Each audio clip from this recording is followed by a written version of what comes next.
Time's up, Admiral. Here it comes.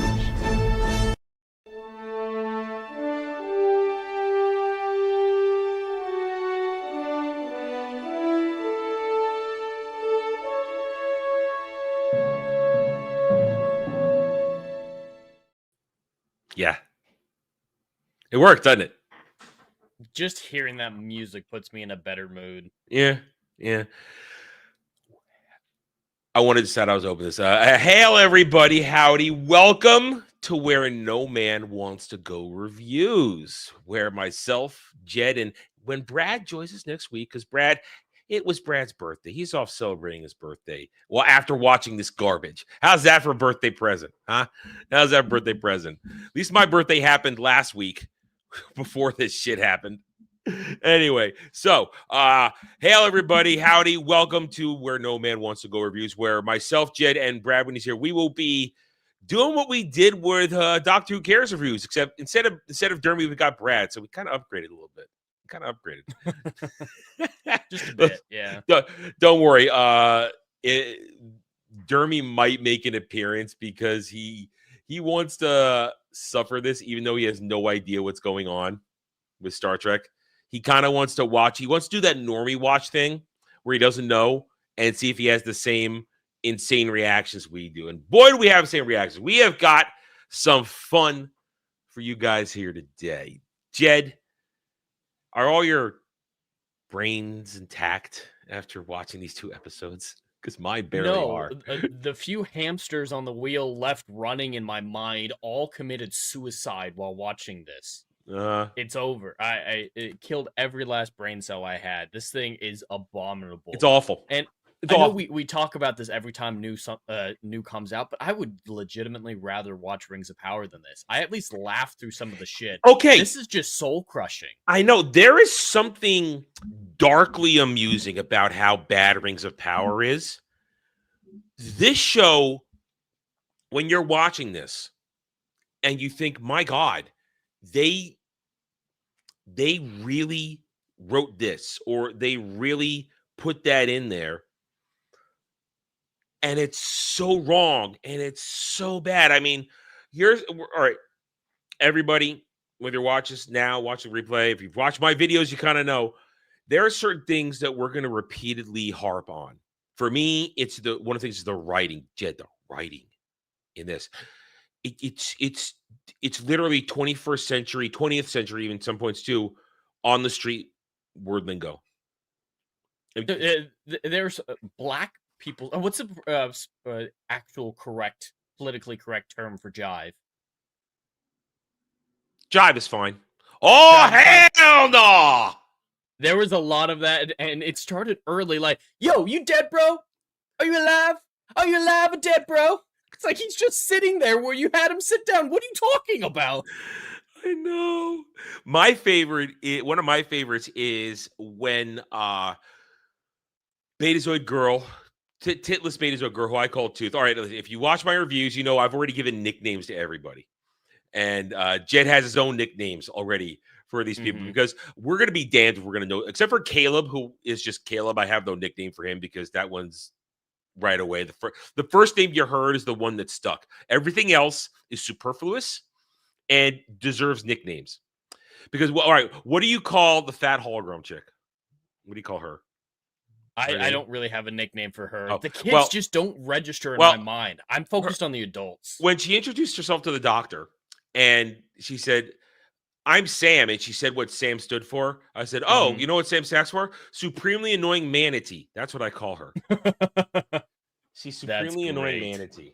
And I call the Betazoid chick, I call her Tooth because she has the thing on her tooth. I call the tiny gem. Yeah, which is made up. That doesn't exist. That was made up. Of course. I call the other dude who's his rival. I just because he says bitch so much, I call him bitch. Because he likes to say the word bitch, and he's a bitch. And Caleb is Caleb. I call Holly Hunter Captain Holly Hunter because that's what she is, Captain Holly Hunter. I call the Jem'Hadar Klingon bitch. I call her gym teacher because she is gym teacher. That one stuck. I started using gym teacher as well. She's gym teacher. The doctor, Picardo is the doctor. That one's easy. I call the other love interest. I know I believe her name is Genesis. I just call her the Admiral's daughter because she said I'm an Admiral's daughter. That's how I remember. And those are my and I call Oded Fair Admiral Oded Fair because he's Oded Fair to me. He's not anything else in this. So he's Admiral Oded Fair. So that's how I get through this. I'm not going to bother remembering their names. But I've been trying to come up with one for the Klingon specifically because the whole do no harm Klingon. I call him pacifist Klingon. Yeah, I was contemplating just calling him Gandhi or something like that, but nothing was really fitting. Who programs a hologram with autism? I know Brad. Brad is not here. Brad cannot join us. I'll do my best to voice the proper time what he wants you to say. There's that, and also, and then there's I ate my comm badge. There's major tism in this show, and you're there with me. She is the tism representation. Totally, 100%, 100%. And when I watched these two episodes, the thing I kept thinking about was Wesley Crusher. I'm not a huge fan of Wesley. I don't think he's a great character or anything like that. But he had such a battle to qualify for Starfleet Academy. He was on the flagship serving as an acting ensign for years with hands-on experience that nobody else had. Love or hate him, he is a genius. 3 years. And love or hate him, he is a genius. But it took him, 2-3 attempts? And it didn't even actually happen. Yeah. And now remember though, this is all right. So hail out of the chat. You guys are already lively. We love it. Keep talking. Have fun with us because we got to have fun with this. It's the only way we're going to survive. This thing is for real a nightmare. What we're going to do is we're going to go through the episodes. If you watch Doctor Who Cares reviews with us, we go through it. We stop. We comment. We have meltdowns if necessary, and we roll on until we reach the end. And unfortunately, we won't be able to really do what we do with Who Cares reviews and have any sort of viewership predictions. We can a little bit. I have some stuff pulled up. A little bit. But we unlike other stuff, it takes a little time before some stuff like what was that? What's that online one called? I just forgot. I haven't used it in so long. What's it called? What are you talking about? The Nelsons? No, the other one for the Nielsen's, the other one we use, the one that usually posts. Samba. Thank you. It's been so long since we've done something with ratings, I have forgotten. Nielsen's we can do, at least for this season 1. That'll be when great it comes one. out, it'll be another month. But we got a month for that. We'll be halfway through this before we get the Nielsen's for this double episode premiere, which I will predict will be dog shit. I'm going to predict they're going to be utter dog shit. So here we go. We're going to roll through it, and we're going to talk about it. Now, we might skip around a little bit due to conversations. If you follow Jed and I, we do these types of review sessions. We jump around a little bit, but it's how we survive. So sit back, relax, hit those like buttons, and enjoy it. If you are new here, welcome. Some new people have found these channels for our review, so we hope you're going to have a good time today. Stick around. Okay, so like you said, the chat's talking about too, it's not easy to get into real Starfleet Academy. This is not real Starfleet Academy. This is them scraping the bottom of the barrel for people. And there's at one point, and this is where we're going to jump ahead a bit. There's one point in episode 2 where Betazoid President Trump, because that's what he is. Betazoid President Trump is trying to find any reason to break up negotiations. And he's talking about the rigorous application system for Starfleet Academy. And that is when it hit me. Yep. Because that was the episode where we got a little more over where I swallowed my comm badge has to have the TISM. Because they're basing everything on tests, not performances, not a life experience, numbers, based tests. And the only way she passed is the TISM. Only way. Yeah, the only qualifications that he mentions is a test and 6 weeks of psychological screening, which Caleb got excused from. Yeah. What about fitness tests? What about different lot of fatties? Dude, gym teacher, as you call her, she's yelling at them to be fit, run faster, do more push-ups and whatnot. I don't believe she's done any push-ups in her life. I mean, we've seen fat Klingons, but they're usually I'm not bartenders. They're usually food stall tenders on DS9. Usually, other than that, we don't see fat Klingons. They're or non-warriors, or you're they're dying. tank types. They're tank types. Yeah. Or you're Kempek and you're dying. You're on your death chair. Yeah. Old, fat, and lazy. Fat, and lazy, and dying. But most Klingons, you're fit. And Jem'Hadar, fat ain't in their vocabulary. It ain't a word programmed to them by the founders. Engineered. Yeah. And so we're gonna. I guess we'll touch on it now. Gym teacher. I don't know. She lists her name and her lineage. It doesn't fucking matter. She shouldn't exist. She shouldn't exist. And I know there are retards out there who are pushing the "it's been 900 years" argument. There was no evidence in DS9 that the Jem'Hadar had dicks and balls, because she says her father was the Jem'Hadar, her mother was the Klingon. Mm-hmm. So we don't know if Jem'Hadar even go to the bathroom. We don't. The founders provide the white is all they need. Ketracel white is all they essentially need. And how is that compatible with a biological organism? How does Ketracel white and Klingon blood? I don't know, but she does bleed white. We saw. I didn't want to comment on that too heavily. I kind of let that one slide, but she bleeds white, which is my theory is they think her blood is Ketracel white in Kurzman Trek. I think that's what they think. They clearly did a lot of Wikipedia or AI research for the lore, because there's that. It's like, oh, Jem'Hadar have white blood? Okay, give her white blood. Or the Bajor, or I fucking did which one? The Betazoids. The Betazoids. I did it in my entire review. I said Bajorans every single time. I had to go back and fix it. But the Betazoids being empathic, they just looked at Deanna Troi and they're like, oh, Deanna Troi, she's empathic, so they're all empathic because she's a half breed. Mm-hmm. Deanna's a half breed. That she's only half Betazoid, which means she only has essentially half the powers. She has a limit, but she's still in the right eyes. Brittany the Klingon. That might actually be a good one. Brittany the Klingon. Brittany the Klingon. He's got a highlight. He's got a red highlight dread. Ridiculous.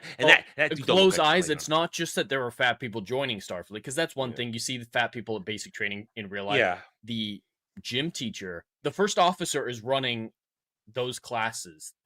She will be. Classes. Yeah. That doesn't make any sense. But it's the fact that they're active people in Starfleet. I don't believe she can run back and forth, like he's saying, from either end of the arena. Yeah, I don't believe she can run. Well, they don't have to, because they just do what they do in Cursor Check. They just teleport from room to room. Oh yeah, they have instant teleporters. Yeah, which the bigger problem is active people still being fat. Yeah. But so I mean, we're getting ahead of ourselves talking about these characters, but it's so mind numbing to look at this and realize these are what they designed. I mean, let's put a pin in the Bajorans. We'll come now. I'm doing it. Look what you did to me. Look what you did to me. The Betazoids. We'll put a pin in the Betazoids when we get to episode 2, because I had such a meltdown in my review over that. I had to go like this and scream into my hands to muffle it, because while talking about it, I reached such levels of rage, because it pissed me off. It pissed me off.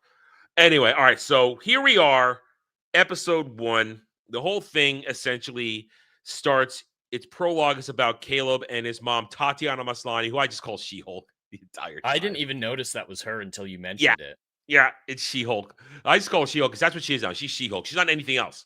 No matter whatever she did before, she is She-Hulk. Don't care. So his mom is She-Hulk, and Paul Giamatti's villain, he's a clown. Is he going to be the season villain, or is he mostly done? I think he's a season villain. I think so, How that works, I don't know. If they don't leave Earth, how is he a villain if they don't leave Earth? Oh, they're going to leave Earth. The Athena takes off again, and they go somewhere for retarded reasons, probably. Because you shouldn't leave with the whole school like that. You shouldn't bring cadets into dangerous situations. Yes, especially not day one cadets. Like if they're, I don't know, the equivalent of a senior at Starfleet Academy. Yeah, start introducing them, internship, stuff like that, in controlled environments and spread out. Not a ship that's primarily manned by cadets. But with Paul Giamatti, in the first episode, we see him utterly defeated, his ship blown up, and abandoned in an escape pod. A conveniently placed escape pod in that very moment. Convenient. Very like, convenient. Why is the fight happening right next to there? Yeah. But you lose all gravitas as a villain, all threat factor, if you get immediately defeated by a 15-year-old or however old. He's 21. Caleb is 21. Is he 21? Oh, he's 21. They all seem like teenagers. Well, supremely annoying Manatee is programmed to be 17, even though she's only 4 months old. Jesus. But yeah, their ages don't make any sense. They act like 12-year-olds. But yeah, the 21-year-old, he's easily defeated by a 21-year-old who's better than every officer aboard the starship. And programmable matter, I don't know if that's a Discovery thing, but programmable matter kind of it has to be. It kind of pisses me off. And Brad the lawyer makes us know, lets us know that the charge conviction for Caleb's mom was completely proper. Theft where someone is killed becomes felony murder. I used to charge this when I was a prosecutor. See, this is great. Brad knows good shit he can add to this. So Brad will be adding. It's not just like theft; it's armed robbery. They talk about how Paul Giamatti and Tatiana Maslany, they assault this ship, take the people hostage to steal the food. Jed, she needed food. Are food replicators not a thing anymore? And no, warp drives are not what are required for food replicators. So the burn doesn't explain that. Yeah, warp drive. Well, I guess all the food replicators were next to warp drives around the galaxy when it all exploded. I mean, food replicators is a widespread tech across everything. All four quadrants have food replicators. They do. They're abundant, especially by this point. They're already abundant in TNG and Deep Space Nine. This is what, 800, 900 years later? TNG, they're going to be fucking everywhere. TNG, I think they're still working out the kinks in season 1 and 2 of TNG because there's talk about how, these things aren't quite working right. Of course, by the time you get to DS9, replimats, all this kind of stuff, and it's everything. It's everything, everywhere. You have even something. You have even things called commercial replicators, which they bring down for building new settlements and stuff like that, like industrial size replicators. So it's and by that point, the Federation has given those out like candy. They're very humanitarian focused. Yeah, but this is an immoral Federation filled with immoral people. Like Holly Hunter, she's like, there is no reasonable justification ever to separate a parent from a child. Yes, apparently, there is. Felony murder, like Duke Devil is talking about, isn't enough. So what there has to be something. If you come across a serial killer and they have a kid, it's like, well, we were going to arrest you for being a serial killer, but you have a kid. So is that just the get out of jail free card? When Paul Giamatti gives this little speech at the beginning, I did this stuff because it's so cruel to make a mother and child. It's not even a good cheesy villain speech. It's just lame. And he's not a threatening villain. God, no. No. I mean, listen, Andreas Kostoulis, who played Tomalak in TNG, 9 times out of the 10 we see him, he's on a viewer, way more intimidating. Way more intimidating. Bring back the viewer. I hate the hologram projected into the bridge, especially how Holly Hunter responds to everything. She disrespects that captain's chair at every opportunity. The way she's sitting in it like a retarded person. But, and there are people that love that out there. There are people going, oh, it's so cool how she's curled up in it like a cat. Isn't that cool and sweet? No. And she's walking around barefoot around the cafeteria. She is entirely unprofessional. All right. This is something she's unqualified. She's been out of Starfleet for 15 fucking years. And within 24 hours, she memorizes her bridge crew, memorizes the curriculum enough to use it against Paul Giamatti, and goes and rescues Caleb from a distant prison, but Jed, outside of Federation space. She's 422 years old. That's all I got. That's all I got. She's 420. She's some alien species that's long lived that I've never heard of. Well, all of the people from Discovery, they're saying that they're old. Like Tig Notaro, they mentioned that she time traveled 1,000 years. So is the time travel? I thought Holly Hunter was from Discovery. No, she's not. No. Holly Hunter's a brand new character they created for this alone. Sure, her species is long lived. She's lived for 422 years. She was in Starfleet back in the good old days, which is still falls into Kurtzman Trek days because real Star Trek, the future kind of stops short at a little after Nemesis. We don't, and if you want to say Picard season 3, where Terry Matalas sort of gave us what it should be like, a lot of Kurtzman-Trek for this, and so it does. So it all kind of doesn't line up. That's kind of the problem. And Brad, this is one of the things Brad wants me to make sure I mentioned, because he's right in line with me. What this show does with Captain Holly Hunter especially, it shows how Kurtzman-Trek has no discipline in Starfleet. There's no command authority, nothing. The captain's chair is a symbol of authority and command. It was something Riker aspired to for years. Am I ready to be in the same chair that Picard is in? And anytime someone had to take the con or take command briefly, you go sit in it. Like you go sit in it. But when it's the first time you do it, there's a moment of like when Geordi has to do it for the first time in season 2, I believe it was. He just takes a moment. And he's like, "I'm sitting in this chair. Oh my god, the big chair means something." But no, she gets to fucking respect it. Tiny little. I was actually in the military, and it was the fucking Air Force, which is laid back as shit. And even us, we would look at this, and everyone would get court-martialed for the type of behavior that they have. They're out of uniform all the time. There's no chain of command. She's apologizing to the cadets. It's like, "Oh, I'm sorry that gym teacher's yelling at you," and trying to get him not to be punished. She specifically said, they go out of their way to run away from the probation he gets put on. Right away. They run from that fast. And she specifically says, "I talk them down to community service." Not, "I think you still need to be punished. Here's what I think is That's what we call plot armor, it's like, Jed. It's plot armor. Fucking, she's fully willing to let Caleb get away with anything he wants. He hacks Starfleet multiple times. Yeah. While on probation. And farewell, Brad. We'll see you next week, buddy. And catch myself and Brad on Wormhole Watch. Edited versions are on his channel every Wednesday night. We have fun there. The Yamik sauce. That's a joke from that. We are not talking about Yamik sauce. No. Brad was here, maybe, but he's not here. Therefore, I can move by it. And Hitman ain't here, so I don't got to talk about it at all. Anyway. Oh, that's weird. My chat on my studio isn't working. Let me refresh my studio real quick. That's odd. I see the chat in StreamYard. I don't see it in studio. Very strange. Let me refresh this real quick. Anyway, as I was saying, there's no deference for command. Did I see these the same way they make coffee? No. I was trying to. I listen. You got to understand. I'm trying to keep track. I have like a parallel mind for this stuff. There's stuff I keep track for the review, and then there's the stuff I keep track for that I bring up that if it wasn't in the main review, I bring it up here. So it's so that there's reasons to watch it all. So I did not see the coffee. I did see. Now this got me at one point in episode 2. See, here we're jumping around. I mentioned Caleb's 21 years old, which is legal drinking age. He grabs a champagne glass off a tray, and then somebody takes it from him. But he's 21. He could drink that. I fully believe that the show thinks he's 17. They're acting like teenagers. I think they're supposed to be teenagers. Well, in episode 1, they made it clear he was a 6-year-old boy, and then it's a 15-year time jump, which makes him 21. That's math. I don't think they did the math. But like you said, with the hologram chick, she's programmed to be 17. I think they're all supposed to be 17, but they did the math wrong on Caleb.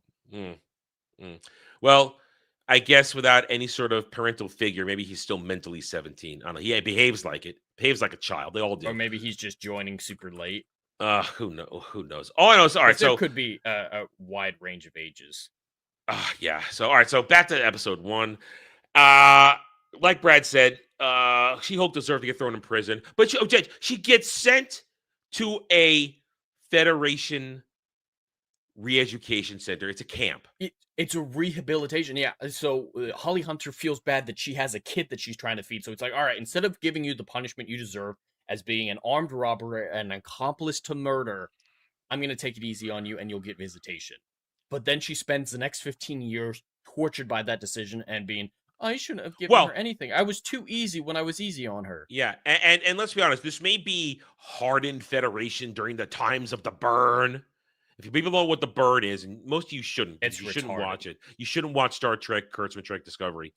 Essentially, an alien creature, an alien kid who had telepathic abilities, had an autistic hissy fit, and because he grew up on a planet rich with dilithium, he had a telepathic connection to dilithium, and it caused all dilithium in the galaxy, not just the alpha and beta quadrant, the entire galaxy to explode at once. Which, Jed, as you know, is a hard science space guy, doesn't work like that. Unless it was quantumly entangled, and even with that, but there's no evidence that dilithium is quantumly entangled. No, it's literally a mineral substance mind. It's a mind substance. Anyway, and then exploded, and that destroyed literally 90% of warp travel in the galaxy, which led to the Federation falling apart, and everything else falling apart led to a barbaric era where the Federation basically went isolationist with what was left and became hardened. But even with a hardened, very more militaristic Federation, it's still the Federation. And a Federation re-education camp is not a goddamn Pino going Connolly. To be a concentration camp. It's not going to be that bad. It's not going to be it's not like you're going to be I always say it wrong. From Star Trek 6, the Klingon camp that Kirk and McCoy gets into. Pentarui. It's not that where you're mining dilithium and shit like that. It's not. It's not that. It's a Federation camp. It's fucking club fed. You're gonna get walks in the park, walks in the garden. You're gonna get fed 3 hots in a cot. You don't understand, Adam. The Federation is the villain. I know. Caleb's like, the Federation is the villain in my story too. Even though, why is the Federation the villain in the Princess Mulvaney's life? This is the first time even interacting with them. Because it's not so much Federation, it's the old ways are the villain. Because, and then we get to there. Remember, the youth movement they're activists. Holly Hunter even says, I love activism in kids. She actually says that. Love it. Love it. Love it. And this is very much a listen to your kid. They're actually right. They're smarter than you. Kids are smarter than adults. That's very present in all of this. It was very between the war between the land and the sea. Do you remember that? It's like, we should have been listening to all the time you told us climate change was bad. We should have done everything you told us to do. Yeah. This show is incredibly political. There is absolutely a political angle to it.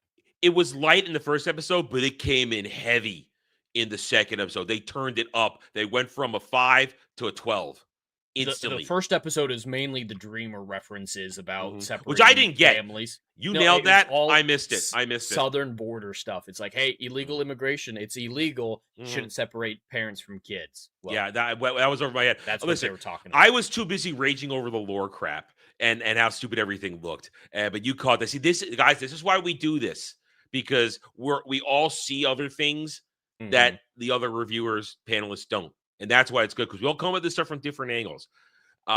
Anyway, so then this is dumb. This next part is dumb, where little kid Caleb basically cons Captain Holly Hunter, steals her comm badge, and then runs out into a sandstorm and somehow survives. And the Federation's not able to track him down, or just, hey, get in the shuttle and go grab him, or teleport out to him, or anything like that. Yeah. It doesn't make any sense. The comm badges are magic. And it's now everything. The comm badge does everything now, apparently. That is a major security concern. If it's part of a 2-factor authentication system, like a biometric print and the comm badge, sure, that makes sense. But just being able to wave the comm badge that you stole. He palmed it, hacked it, and got out of there. So apparently he's a genius. Because remember, he scored 98%. They do show him that he's a genius. Yeah. But and Tatiana Maslany, while she was being dragged away, she's, don't trust them. Don't trust them. Only trust me. Only trust She-Hulk. Yeah, no wonder that kid's a little fucked up. This is a thought. This is one of the things I left out of my review, and I want to say for this. This show, the character of Caleb and Holly Hunter would have had a better dynamic if he had gone with her and she had raised him on Bajor. If she had her, if they had a real surrogate mother-son relationship, that would be, and if he was still a little bit of a delinquent because he rebels and he always wants to, and maybe if he always maybe would escape Bajor, she'd have to go get him, bring him back, because that's where the that's why Jed keeps saying Bajoran's a little bit also. Oh, that's not why. Oh, it isn't. Okay, that's why I did. It's just. It's just because it the is. the orphan camp is on Bajor. Mhm. And I just realized something yesterday afternoon, but I saved it for here about Captain Holly Hunter. So anyway, so I'll get to you in a second. I don't want to jump ahead. So he runs away. She quits Starfleet and goes off to run the orphanage on Bajor. Now, when we come to her on Bajor, after Caleb's reintroduction scene was just retarded. We'll just skip over that. Let's just show how cool he is, guys. He bites people on the ears and they're fine. Listen, He fights 3 mercenaries at once and wins. Yeah. And these are heavily armored and armed. They're armed. mercenaries. Yeah, I mean he's just badass. And what happened to inertial dampeners in Star Trek? It's just gone. Those that are flying all over the crashing was place. ridiculous. It was spinning above the surface for like 20 minutes. Yeah. Anyway, gravity's a thing. Star Trek. Gravity is a thing. Which is why they have inertial dampeners in Star Trek. I mean, it's that super science fantasy technology, but they have it. So, Captain Holly Hunter is taking care of these kids, and you realize we see her reintroduction of her. She's giving ice cream to kids, and then when Admiral Dead Pharaoh's up, they're sharing ice cream, and she's eating the ice cream.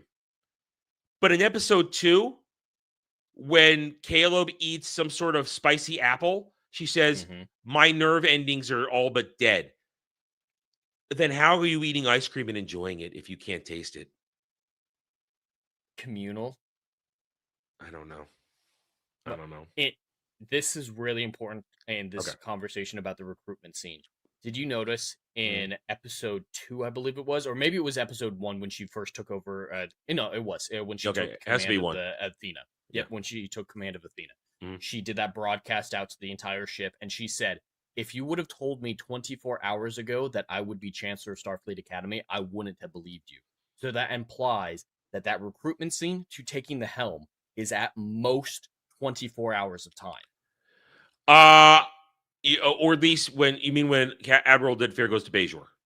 Yep. Yeah. Okay. All right. So what we're dealing with here is this happens in all current modern shows that we've covered. They have no idea how quickly what travel time is. I mean, we don't even know what maximum warp speed is in this. And they mentioned it. They mentioned one point that the Discovery is out there. The Discovery has a thing called the Spore Drive, which allows it to basically fold space. Essentially, it travels in a different reality instead of using warp drive. So that's that. The Discovery can get around quickly. Means nothing. So we don't know. She gets from Bajor to outside the Federation where Caleb's been arrested because they specifically say they held him at that place. Yeah, so and then they go to wherever the Athena is. Did they mention where the Athena was docked when they get there? No, but it was far enough that in universe it took a day to get to San Francisco. Yeah. So by their rules, it's far. Yeah, I mean, at warp 9. I mean, you and I did complain about this when we reviewed First Contact. We talked First Contact. The Enterprise E got to Sector 001 from the Romulan neutral zone pretty damn quickly. I mean, it's not as far. I mean, the Romulan neutral zone is not as far as the Klingon, once upon a time, the Klingon neutral zone, but it still got there pretty quickly for story purposes. But that was a movie, and that was the Enterprise E, the most advanced ship in the fleet at that point. So maybe they could get up to really high, close to warp 10. Not quite, but close. I think we talked about it. I think Brad was even there in the chat that day. I think he said they could go like 9.8, 9.9 and get there. So it probably went there at full tilt boogie. But we don't even know what max warp speed is. They haven't mentioned it. They just said, let's go to warp. They haven't said, you notice that one time the Athena was active, she didn't say, she didn't have any sort of go to this warp. Just say, go to warp. Go to warp. Becky Lynch, it's your choice, Becky Lynch. It's your choice. Or maybe the ensign. I don't know. Yeah. So she does all of that in 24 hours, though, is my point. She travels from Bajor to prison to the Athena. And in that time as well, she memorizes the files of all her bridge crew. You see her going over them. Has names for the robots. She names the robots, yeah. She knows the coursework of Starfleet Academy well enough to pick one to use against Paul Giamatti. She's How not did human. She do that in 24 hours? She's not human, Jed. That's her answer. She's not human. She's a long-lived species. Her Why brain does works sci-fi differently. always show humans as being the shittest species out there, just in terms of I intelligence, don't. strength? I don't, because I mean, listen, I'm of the belief that the human body, the human genetic makeup in fantasy and science fiction is one of the most uh malleable genetic makeup, which is why when hybrids get created, they grow stronger because it's an easily adaptable biology. Yeah, we may be our flesh may be weak and we're beat up easily, but we adapt quickly. That's our strength. We adapt quickly. But yeah, they just make them dumb. Make them dumb. And Humans are yeah, shit in yeah, pretty much every science fiction fantasy show out there. It's not yeah, just this, but yeah, a lot of people just like, yeah, they're the worst. yeah. Everyone's stronger. Because and this is Star Trek, so a lot of the times, especially in the Alpha Quadrant, where that one species jizzed into everybody's primordial makeup in that one episode of TNG, they all look very humanoid because of that. But we don't. We're now at a point where 90% of the species being shown in Cursor Trek, they're not OG Star Trek aliens. Sorry, that's the same argument I'll use in different franchises. Yeah. They're new aliens created, and they're all variations of human, even less variation. Like Holly Hunter looks exactly like a human, not even a new nose, not even new ears, nothing. And not even new irises, and they get the Betazoid eyes wrong. Wrong. So everything just looks like a human exactly. It's like, yeah, they're from a even Bitch. He's a human until he has to go walk in vacuum, and then he can transform. Oh, very convenient space-proof alien who can talk in space. Yeah, and I could buy the communicator where he could hear things using vibrations. All right, I'll accept that. Perpetuating through vibration, that makes sense. But him talking back, I just couldn't accept. Guy, you're right. The less you use of stuff created by guys like Ron D. Moore and Ira Stephen Bear, who are the guys behind TNG and then DS9, the less you probably have to pay them royalties. I mean, stuff like Vulcans and Klingons, they're grandfathered in, but anything created by Ron D. Moore. I mean, did you notice in the Cadet crowd, there's a Ferengi in the Cadet crowd. It don't look like no Ferengi we've ever seen before. So by the 25% difference for years, the changes to Cursor Trek was always the 25% difference. So you don't have to pay royalties to the people who created them. That's why they changed the Starfleet insignia. That's why they changed the uniforms. That's why they slightly alter every single alien species. That's probably why they got the Betazoids wrong. Because if you give them all their proper black eyes, Just make your own race then and make it interesting. Star Trek's always added new races, just like you're talking about in TNG. Remember Deanna? Remember Waxana? Read the fingers. Anyway. Nostalgia bait has had diminishing returns for decades now. Let's skip ahead to orientation, shall we? When they're on the Athena. Because there's a lot of useless. What we have, let's get this out of the way. We're gonna be a little faster today because we got to go through 2 episodes today. Next week we'll take it a little slower. With Brad here, we'll definitely take it slower because 3 voices take longer. But we're gonna rock it here and there because it's 2 episodes, guys. We don't want to be here 3 hours. We learned from Doctor Who Cares reviews when it's multiple episodes. We can be here too long, longer than we think we're gonna be. Oh, yeah. And we want to get to certain points to talk about.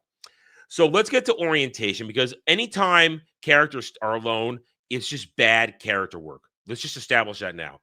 It's bad dialogue, bad writing. This relationship between Holly Hunter and Caleb is so pathetic and wrong. No, he's just a default douchebag. Can you think of any teenage drama from the last 50 years and there's a douchebag in it? It's him, and also coincidentally the fish boy. They're both the same caricatures. They're just slightly different. And by the end of 2nd episode, they're starting to get along. The rivalries, I mean, they only have 8 episodes. And the rivalry just didn't make sense at the beginning. Yeah. The fish boy starts bullying the Klingon for no reason. And that is actually a right line. Who in their right mind picks a fight with a Klingon? Especially when he is significantly larger than Fish Boy. I'll say one thing: all the men in this are large, except for the new one introduced at the end of the 2nd episode. These are all big, masculine dudes, which is there for a purpose, so that Tig Notaro in episode 2 can emasculate them. Dude, that might be one of my most hated scenes. Just It's the terrible. science of it was bothering me. I know that to me the agenda metaphors were bothering me. Yeah, those were pretty bad too. And so we get to after she basically blackmails him into joining Starfleet. Academy. She blackmails him. You're either going to go to prison or you're going to join. And their relationship is terrible. It shouldn't even be. There is no relationship, but the show is pretending like there is, which is rough. Which is why I said it would have made more sense if he had gone with her and just been a rebellious youth for 15 years, but they still have then a connection to work with. I thought that's what it was going to be. Yeah. I thought that's what it was going to be, but no, this is Kurtzman's trick. The writers have this much originality in them. So we get to orientation, and right away we get introduced to the gym teacher, the Klingon Jem'Hadar hybrid, who, as we've already mentioned, shouldn't exist. Here's how I put it in my review, Jed. I said, if Alex Kurtzman, who directed this first episode, by the way, he directed the first one. He did both. He didn't. I don't think he did the second one. His name showed up as director when I watched it. On the second one? Hang on, I still have it. Hang on, let me look. Let me look at the. And again, I didn't watch the credits on the second one, so maybe you're right. I kind of after dude said, "Let's build a fort," I kind of said, "That's it. I'm done. I'm done." Yep, Alex Kurtzman. Oh, he did direct the second one. Okay, All right. He did both. Okay, so he directed both episodes, and the showrunner wrote both these episodes too. This Gaia, what's her name? She wrote this shit. And she's terrible. She is awful at her job. Anyway, so Alex, in my review, I actually got accused of being a boomer because this isn't made for you. They want to attract the Gen Z audience. God, they're actually using this is it's for Gen Zers, and you're not Gen Z, so you're not allowed to like it. Well, no, I am Gen Z, and I still fucking hate it. Yeah, I'm not. I am the old man. Brad is the slightly older man. This is one of the few times in one of our panels where somebody is actually older than me. Brad is a slightly older man, and we were there when Star Trek was real. Speaking of old men, this is an actual headline that I absolutely love right now. All right. Star Trek Starfleet Academy gets fewer views than old men talking about Deep Space Nine. So they're referencing Gary. And no. No, Gary was the stream. Old men, what? They're talking about Red Letter Media. So apparently Red Letter Media put out a video about Deep Space Nine. Oh, I saw that. They did a season 1 recap. 4 times. They got 4 times the viewership that the first episode did. Yeah, I did see that. I did see them do a DS9 season 1 video, which I didn't watch. I don't watch Red Letter Media.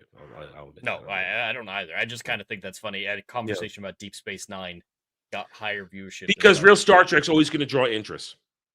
You're always going to want, but people always want to talk about real Star Trek. Now, people are watching us because this is morbid curiosity on what we're doing with this. Also, to watch us make fun of it. This is a service, chat. We are providing a service. Yeah, so hit those like buttons, guys. Hit those like buttons. Please. Please hit those like buttons if you're having a good time. And if you want to hear good Star Trek, the Nerdgasm. It's winning. We got one more day on that. I got to shut it down. So it looks like we're doing, but we'll talk about that at the end of the show. Okay. Anyway, so orientation, which is just we get introduced to gym teacher, like we said before, a Jem'Hadar, genetically created species by the founders. It shouldn't exist like this. It can't. It makes no sense. And as I was saying, if Alex Kurtzman had found Ira Stephen Bear and all the writers who worked on DS9, including Ron D. Moore, and said, guys, here's what I want to do with Jem'Hadar. Maybe I could buy it. That he went and talked to people who made the Jem'Hadar, but we know he didn't fucking do that. Oh, God, no. He's Alex Kurtzman. He does whatever the fuck he wants. My bigger problem with her, beyond just the lore not making sense, obnoxious genealogy, she is so egotistical. If you notice, every single one of her lines is about herself. When she's yelling at people, she's like, "You're not as good as a Klingon or a Jem'Hadar. Oh, my heritage is so much better." And that's all she fucking talks about is me, me, me, me, me, me. It's every single fucking, at least conversation, has to root back to, I'm better than everyone. And here's the thing. Klingon and Jem'Hadar. Here's the thing. When she gets injured during the attack on the Athena in episode 1. And then just comes back to life for no reason. And gets stabbed in her gut where apparently her heart is. All right, listen. I don't remember a Jem'Hadar's heart being in their stomach. I don't remember that. I don't remember that. Klingons, their hearts are up here, and Klingons. My point is, Klingons and Jem'Hadar. Getting to where I'm talking about this, two of the toughest species in Star Wars history. Mm-hmm. Klingons have redundant systems for everything. Just about one thing fails, another keeps it going. Great episode of Worf and TNG first brings that makes that lore, and the Jem'Hadar literally designed to be the nastiest bastards out there by the founders. Go, go, go. Don't need to eat. Don't need to sleep. They're killing machines. So you're telling me a hybrid of two of the nastiest species out there, bred for war, both of them, one by social choice, one literally by genetic design. You're telling me she gets a boo-boo in her stomach with a piece of shrapnel and it knocks her out to that extent? I've seen she's not willing to help her students out. Yeah. She so that whole thing is ridiculous. That shows you how ridiculous it is. They create this thing. They don't understand the monster they created. That she should be an unkillable monster. Well, she does have super strength. They showed she hit one of the students and flung across the room. She hit the pacifist Klingon. It was the pacifist Klingon that she said flying across the room. Listen, Klingons are strong, not as strong as Vulcans. They're strong. Jem'Hadar is strong. It's not super strength. Though. Yeah, I mean, it wouldn't have flown him across the room. Exactly. It would have knocked him down easily. Here's the thing: if you watch DS9, you see there's going to be a lot of Klingon, Jem'Hadar, and Federation violence. One visited upon each other. A lot of melee combat goes on. No Jem'Hadar or Klingon are throwing people across rooms. They're not. That's not the physical. They are not it's not a mega strength species. The closest mega strength species you have is a Vulcan, and they're restrained 90% of the time.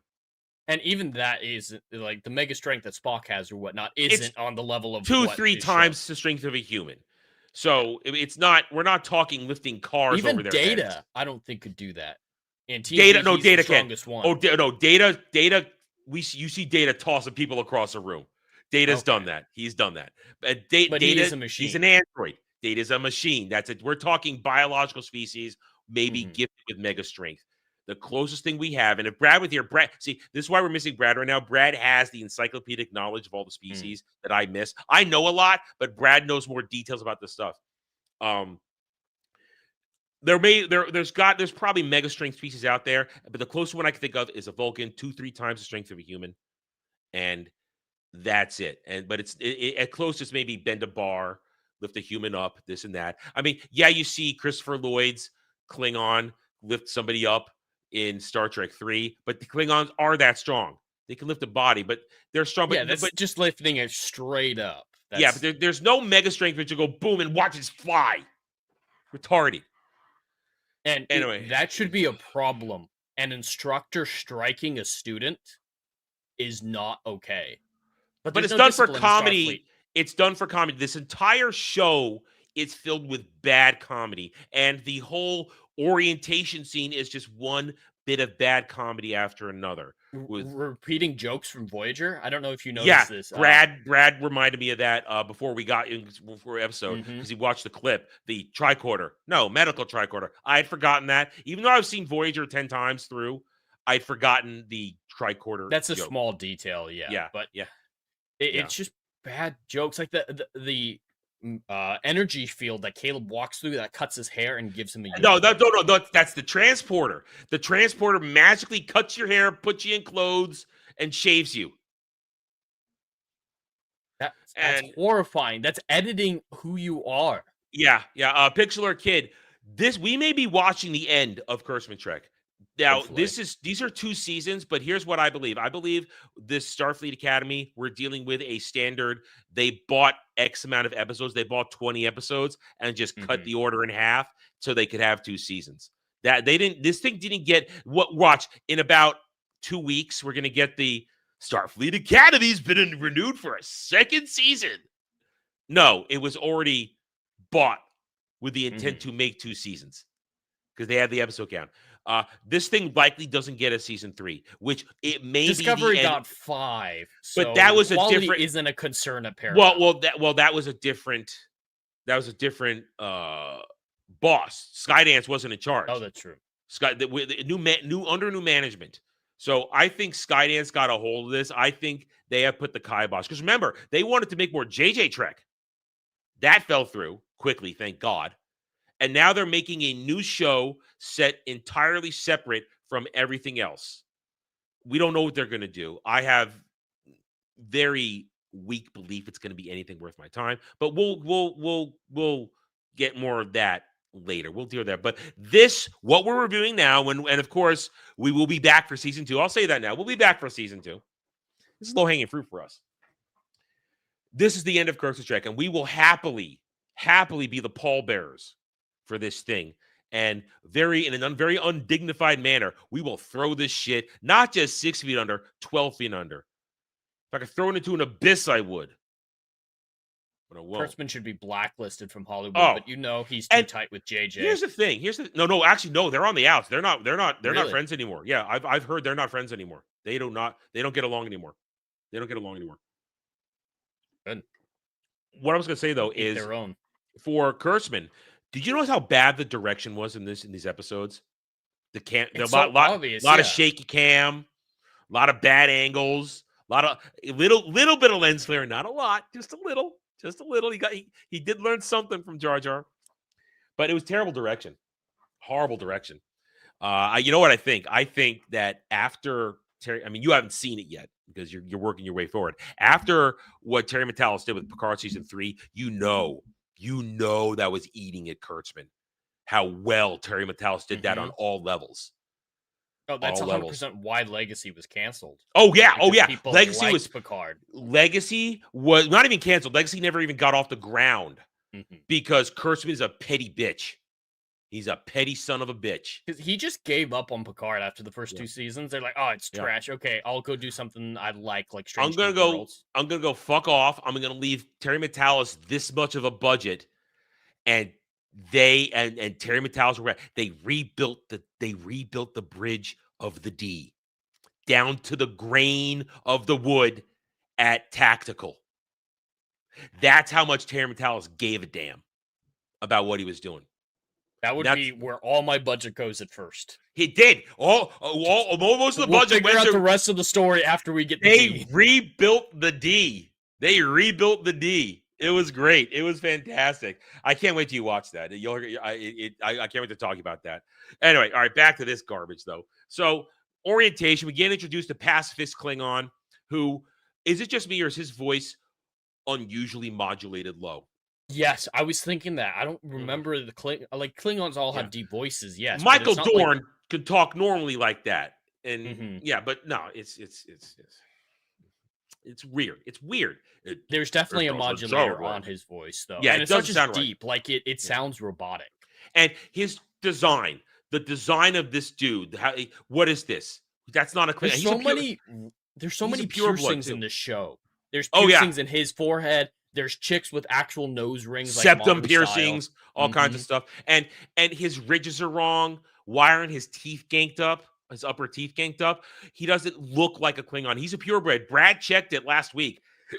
While this show is filled with hybrids, a lot of species are fucking and making hybrid half demon babies. He ain't a hybrid. He is a pure-blooded Klingon, and he looks like that, with dreadlocks, and his dreadlocks get cleaned up from the transporter, all kinds of stuff. It's not. That's not a Klingon. It's not a Klingon. It isn't. And why'd he get to keep his dreadlocks? They got cleaned up, yes, but why did he get to keep those? And Caleb had to shave almost everything. Diversity. Because Caleb's diversity looked messy, and his dreadlocks must be maintained. I don't know. There's no answers to any of this. Just like there's no answers to Holly Hunter's character wearing glasses. The only answer is she's 422-year-old alien, and maybe retinacs don't work on her like we didn't work on Kirk. I don't know. I knew they wouldn't have an explanation for that. I knew they wouldn't. So then you meet everybody. You get reintroduced to Rob Picardo as the Doctor, which I said in my review, the Rob Picardo could still do the Doctor, but it's shallow. It lacks all the depth of the character work they did in Voyager for him. It's like he's just running road through it, just all autopilot. And we're not going to talk about what a disaster he is on social media right now. We're not going to talk about that. We'll save that for Sunday on Roundtable. But it's just sad to watch them. They recycle these jokes, and then you get I Ate My Com badge, who represents autism. It took me going through episode 2 to realize this fat chick represents autism, because autism, for some reason, needs to be represented. And Jed, how many times have you and I talked about autism is not a superpower? It's fucking not. There are No. different types of autism, and many of them are super geniuses. People think Stephen Hawking was autistic. No, he was crippled. Crippled by disease. But yeah, they're putting disability up on a pedestal like it's a superpower. Did you see the wheelchair? Did you see the dude in the wheelchair at one point? Mm-hmm. They're proud of it. In fact, a lot of people make up disabilities to make themselves feel better in real life. And so, of course, the show is going to follow that.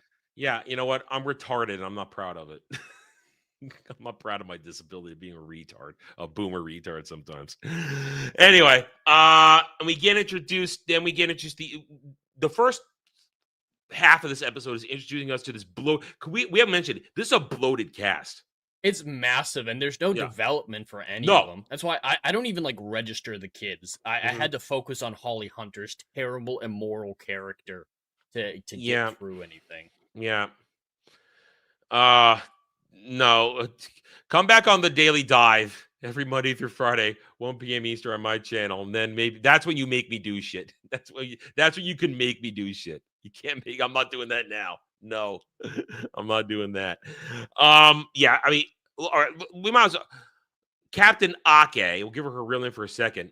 She's a horrible character, and Holly Hunter is just Holly Hunter in this. Is she known for other stuff? Because I don't know who she is. Oh, she's an Oscar winner. I mean, she's a legitimate actress. She was for decades. Now what just happened to her face and her voice? I don't know. Now she's slurring everything. I mean, she hasn't had that. She hasn't had that much plastic surgery. But I don't know. Holly Hunter is a good actress and has been in many good roles through the decades. But she was in The Incredibles. Well, she did the voice of Elastigirl, but she spoke normally in that one. She could speak normally still back then. Holly Hunter can't speak anymore for some reason, and she shouldn't be. And I'm gonna say this: call me chauvinist. I'm gonna get way worse before we're done with this episode. She should not be wearing anything sleeveless. Holly Hunter, cover up the guns. Don't show off the guns. They're not looking good. Anyway, no, she's mailing this in. She's just being Holly Hunter. There's no nuance to her character. There's no range to her character. She always has the same expression, the same level of importance. Even when Paul Giamatti's about to destroy Starfleet Academy, and assumedly hundreds of children are on the line, these kids, she's just like, and blows away his hologram. Like, everything is a casual situation to her. And she said, blow it out your ass too. Didn't she say that during that conversation? She did. I wrote that down. The language use in the cursing, that's one of the other things Brad is very, if he was here, I would let him go off for a good 5 minutes on this one. It's the fucking future. They should have different. We could say fucking. We could say shit. We can curse and cuss all we want because we live in the 21st century where when we get angry, it's our vernacular. That is not the vernacular of Star Trek. It's not the fucking future, and this is supposed to be a utopia by the modern sense, not the classic sense of the term. But utopia. It's supposed to be something to aspire to, hope that we achieve.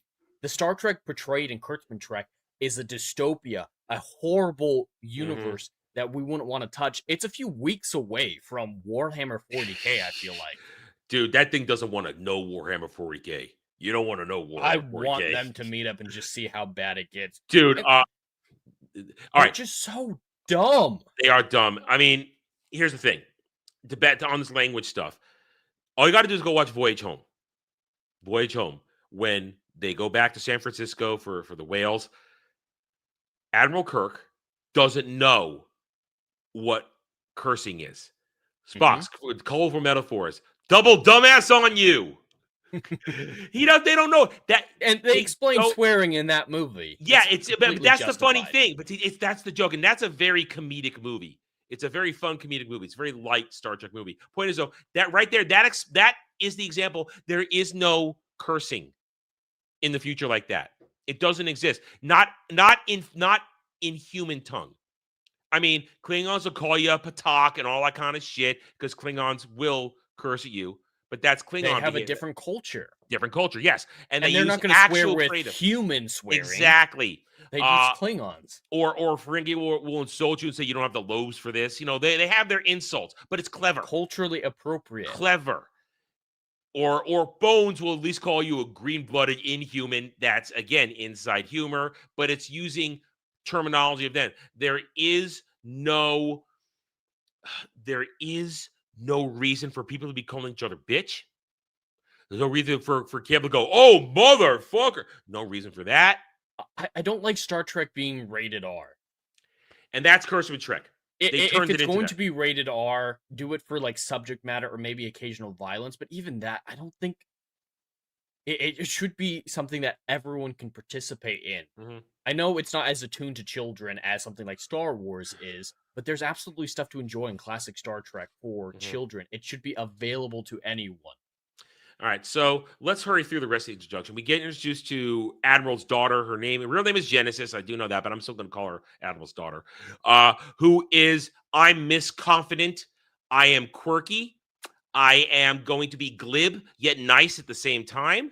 And I know you want to F me, but sorry, boys, you got to wait 6 months. That's a line from episode 2. You got to wait 6 months before, and Jed, this shit's word, got to wait 6 months before you hook up. Yes, modern vernacular. Yeah, young people talking about sex. Absolutely, what Star Trek should be about. Yeah, however, I do think she is the least insufferable of. Well, she is competent. We'll give her that. She knows stuff, but that's because her in-world story is her dad's an admiral. Now, before somebody says, but Star Trek has sex. Yes, Gene Roddenberry was a freak.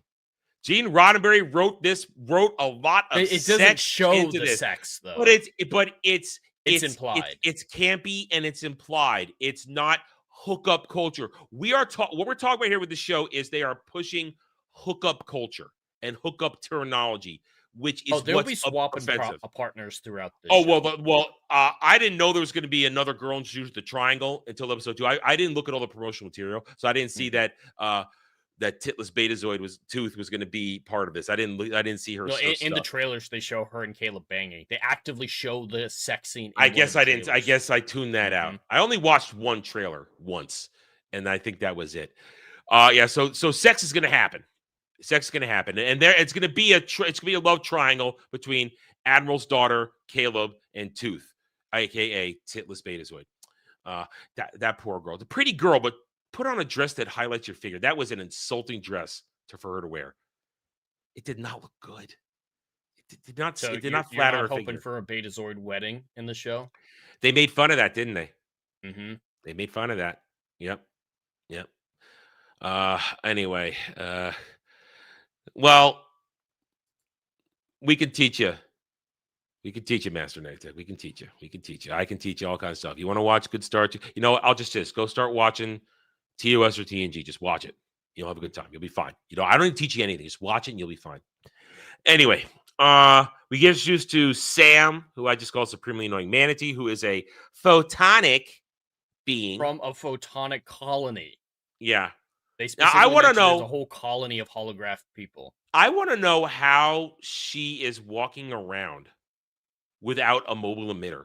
I mean, the Doctor, the Athena has holographic projectors everywhere because you see other holograms are appearing. So, and it's out on the grounds at Starfleet as well with that one Asian hologram that tries to stop Caleb. But how is Supremely Annoying Manatee? Has she been downloaded into the Athena? I'm sorry, uploaded. Has she been uploaded to the Athena? I don't know. But she's a horribly annoying character. Then you got Bitch, who is the rival of Caleb, who, for no reason whatsoever, picks a fight with pacifist Klingon. We get through all these things. God, we've been doing this for an hour already. We're not even halfway. We're barely halfway through the first episode. I hate it. I hate it when this happens. We just jumble over the place. All right. We need to remark Caleb's whole reason for existence is to find Mommy She-Hulk. That's his whole reason for existence. Got to find Mommy She-Hulk. and he'll break Every the rules to decision do he it. makes is about that. Exactly. And He has no personality other than I want to find my mommy. and as Brad would put it, Brad says he is a Gary Stu. He's given all these abilities and powers with no depth, no creation, and he's a failed alpha male. He's he's a failed attempt at creating an alpha male character. I mean, dude is fit. Dude, I'll give it. That dude is fit. Way fitter than I am.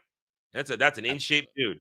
For a guy, I gotta know. For a guy who's eating garbage and on the run, he's got a good deal of muscle mass, and he's been working out. For some dude who's constantly on the run and had parasites in his bowels.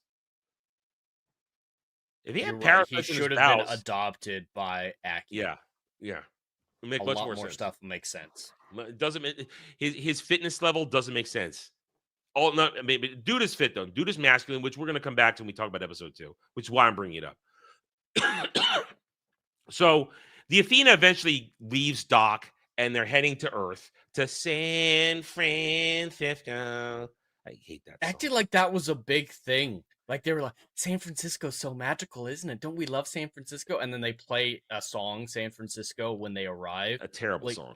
A terrible song. Is there some Well, romanticism of San Francisco? It's the original home of Starfleet Academy. That's it. That's where the original academy is, San Francisco. That's where Starfleet headquarters is. Original Starfleet headquarters was in San Francisco.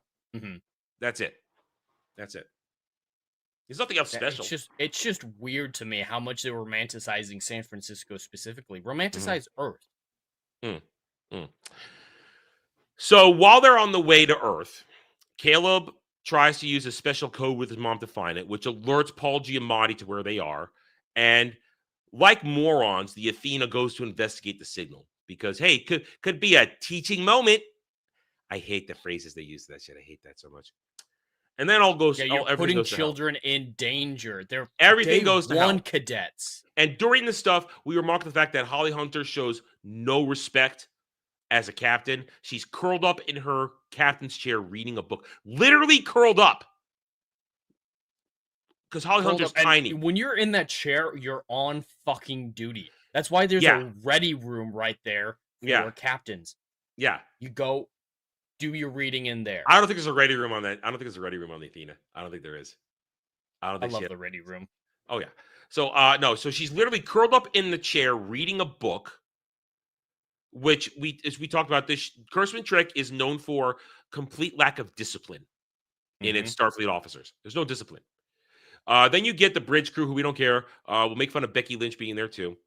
And it's all terrible. It's all terrible. It's all terrible.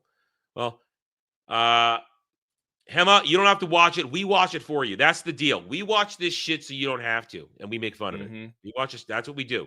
We watch this shit so you guys don't have to. Anyway, so they come under attack and everything goes to hell with the programmable matter bullshit that covers the Athena. But of course, Caleb can figure it out.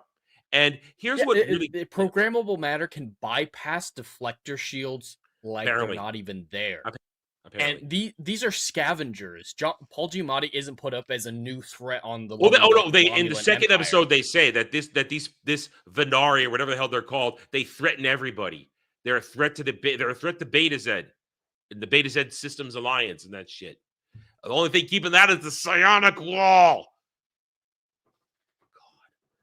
We'll get there. So here's what I hate about this whole thing now. When they're all... When everything goes to shit on the Athena, the bridge crew is helpless. They're helpless. They can't do anything. Just hang out the rest of the episode. And there's no other officers anywhere else. As soon as that strike happens, when the Athena's damage to the programmable matter shows up, we only ever see bridge crew, the doctor, and then students. And the students do everything. Where's the rest of the support staff? This is an actual ship, not just a school. Everything is... I guess they were already in San Francisco waiting for the Athena. I don't know. Maybe. I don't know. Well, and I don't believe this one bit. The doctor says there were no casualties. I don't believe that either. I do not believe that either. That's bullshit. That is horseshit. We saw people get knocked the fuck around in those explosions. There were explosions, yeah. And at the end, if nothing else, they blew up the enemy ship. Caleb is actively responsible for death. and I think that there Shrugs were it deaths off. aboard the Athena as well. There He had to be. shrugs it off. Holly Hunter shrugs it off. He gets community service for leading to the deaths of dozens of people.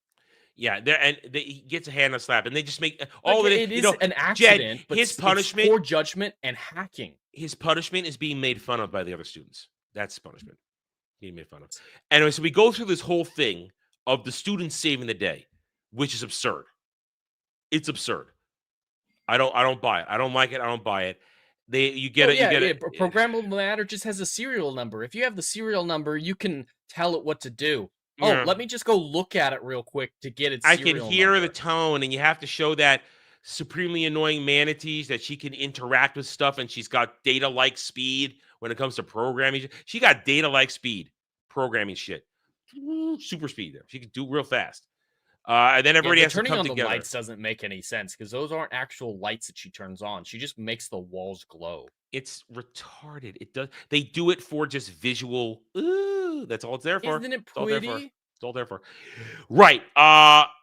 We just hustle to the end of the episode. Everybody wins. The character relationships are beginning. The rivalries, the love interest, this and that, the friendships. The doctor is not the doctor really anymore. And we see that the bridge crew is gone. They're gone in episode 2. They're gone.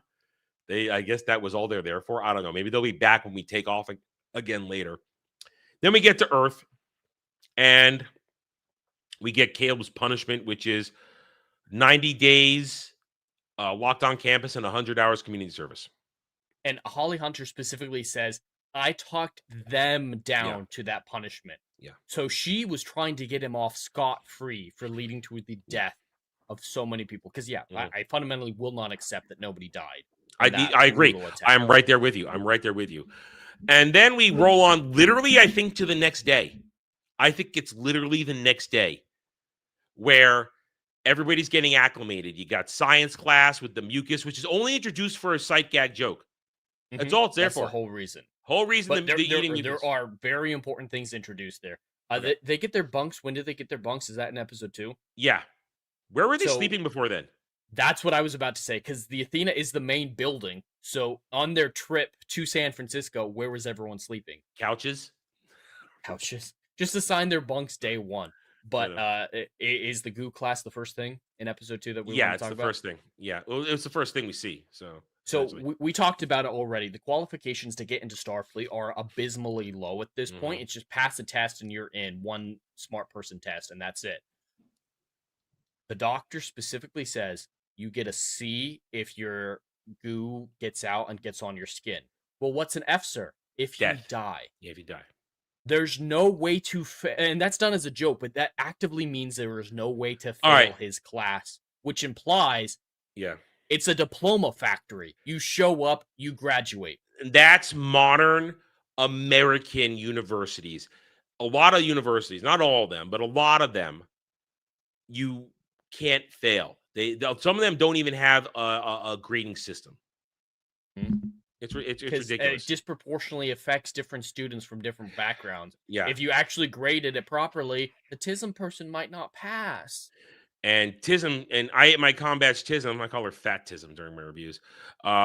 She is obnoxious too already when we see her. I mean, when the Athena was breaking down and under attack, she's walking around going, "Red alert! Red alert!"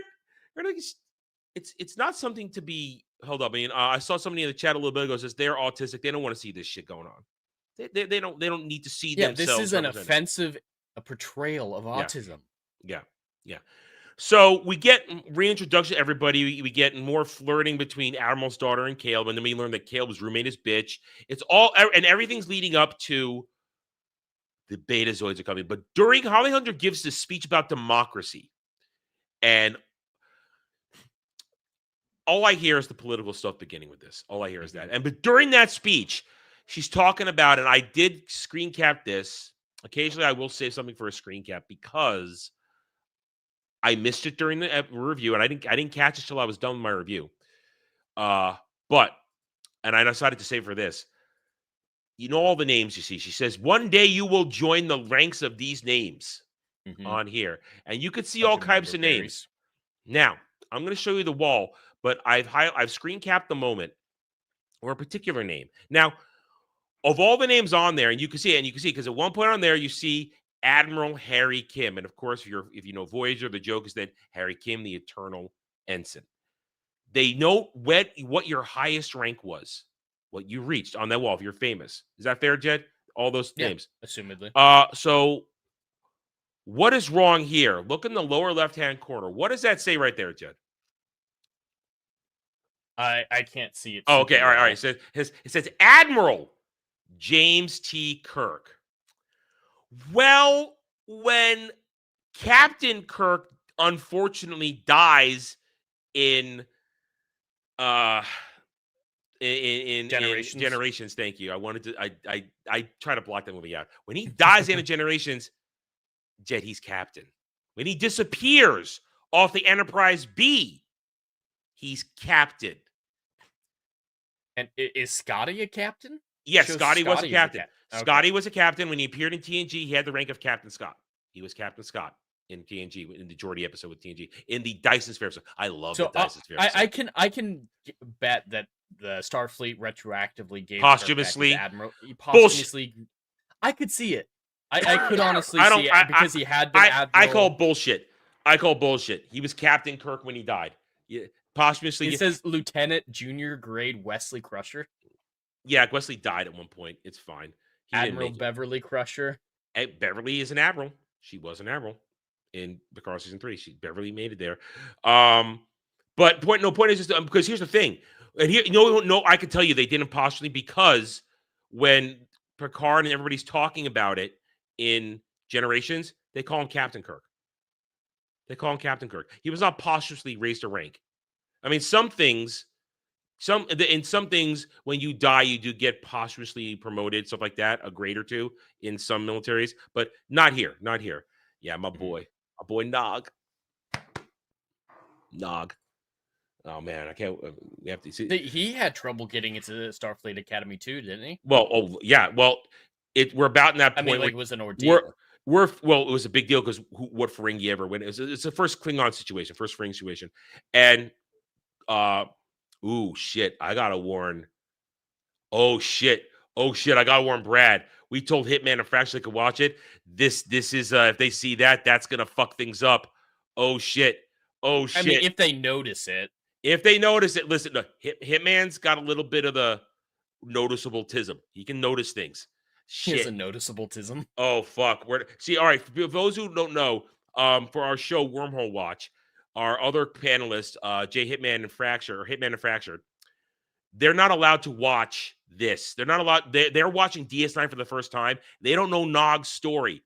Brad and I have kept it very hidden from them. That's a spoiler right there. Shit. Oh, we told them they could watch these first 2 episodes. We told them they could because we're going to DS9 spoilers. Shit. See, look right there. I don't think it's going to be a big deal. Look, it says Lieutenant Tasha Yar. They didn't give her a posthumous upgrade. So point is, Admiral James C. Kirk. This goes to the on-running thing, though. This is something we're going to talk about forever with this. These idiots don't know Star Trek. The people writing this, they don't know anything. They know nothing. They would just assume, oh, Kirk must have been an admiral because Picard was an admiral at the end of his career. So Kirk must have been an admiral. Yes, Kirk was an admiral until he got demoted after the events of the Genesis trilogy of the motion picture, Wrath of Khan. Wrath of Khan. I think a demotion was kind of fair in that situation. He stole the Enterprise. It's pretty bad. They sabotaged the Excelsior. Yeah, those are pretty bad offenses. I mean, yes, they do save a life and everything like that. So it was leniency.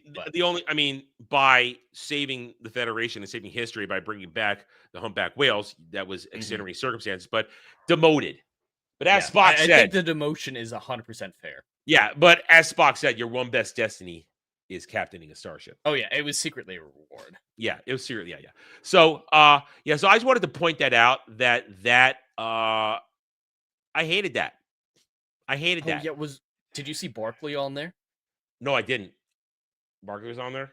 No, I don't know. Oh no, I didn't. Legatus is asking. Oh, I don't know. We don't see. I love Barkley. He has a great arc character. Great arc in Voyager. He's one of the good things about Voyager.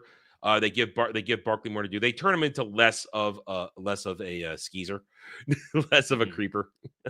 Anyway, have they set up any character arcs with anyone in this show so far? Because outside I of think boy who wants to find his mom finds his mom. I think that's going to be the extent of his arc. Assuming, I think that's what his arc's going to be. Holly Hunter. Yeah. Oh, She has a arc. She has. Yeah, I'm guilty. just, That's her existing. arc. I'm guilty. I'm guilty. I don't think anyone else is gonna. Maybe the douchebag, I the fish boy. I don't know. I don't know. They have 8. They have 8 episodes left to work with. Because I just mean they haven't started anything yet. But we're 2 episodes in, and nobody has arcs. Except I want to F. I don't feel like I know these people. They've got a single character trait that's been blown into all right. Encounter at Farpoint. By the end of Encounter at Farpoint, you knew most of them. You didn't know, a little. You get a little. You don't get more Worf until the season rolls on, but you are already hip deep in Picard, Riker, Data, Tasha, Deanna. You're already you feel these people. You get it. Mm-hmm. You know there are relationships because they're adults. They're freaking adults. Here's the problem when you do this stuff. When you do stuff with kids like this, there's only so many stories you can tell when you're dealing with young people because they don't have the life experience to. They don't have life experience to tell fully flushed out stories. They don't. And that's why Jed feels a disconnect. I feel a disconnect. Brad's going to feel a disconnect. These people are too young to have anything. And you can't have a high stakes story in school. Because look at episode 2 here, Jed. Nothing fucking happens for 48 minutes. That's why they made the Starfleet Academy into a ship so they can go fly into danger. Recklessly. Absolutely. All right, so I bet you that was a prerequisite on the show getting approved, is make it into a ship during so the period of time, during the period when they were making this shit, during the previous administration of Paramount, I'm sure. Mm-hmm. Now, make it more exciting. Episode 2, the Betazoids are coming. It's all about agenda. This thing is just got so agenda mix of it because away. Before we get to the I'm going to the science class. I'm going to science class. Okay. Going to quantum mechanics, quantum and entropy. So this is the scene that a lot of people have locked onto before seeing it because they got a preview of it, but actually watching it, it's even worse. Because it's not just lesbian Tig Notaro, non-binary lesbian Tig Notaro, a failed comedian who's not she's not funny. Not funny. God, no. It's not just about her being not funny. And I will see it one way, and I'm sure I missed some things. Jay, you're going to drop things. If Brad was here, he would drop some more stuff in here. This whole thing is about, it's not about quantum mechanics. It's not about entropy. It's about gender and emasculation. That's what this whole scene is about. It's about letting you know subtly that she's gay. She should be considered a man if she feels like it. And she's old and wise and a bitch. And when Caleb does his Caleb thing and sows disrespect to authority, which why should he respect authority when Captain Holly Hunter's running around barefoot all the goddamn time? And letting him get away with stuff. Get away with shit too. Yeah. He shows disrespect, and then Tig Notaro, she makes a complete focus on emasculating him. And I say that because, as I said earlier, the guy who plays Caleb, this is a big masculine dude. Say what you will, make fun of the character you want. This is a big masculine guy. And have you noticed with the direction, they're making you see how big he is compared to a lot of people? Have you noticed those shots, how tall he is and big compared to this and that? A lot of silhouette shots. This is a big dude. This dude's at least 6'3", 6'4". This is a big dude. Yeah. Or his entire castmates are short as shit. Yeah. Well, the women are all short. Holly Hunter is 5 foot nothing. She's 5 foot nothing.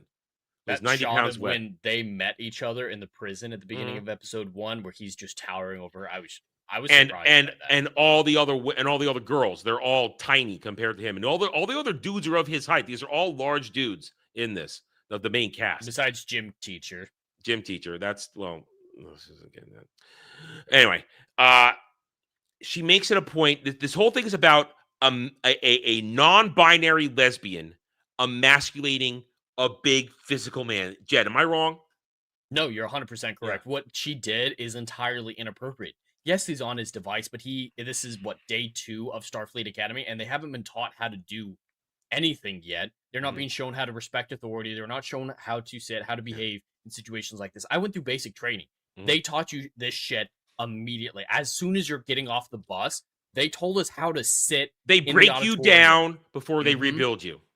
Yes, absolutely. This is just, oh, you're not doing what I want you to do. Stand up. You a bitch, ain't you?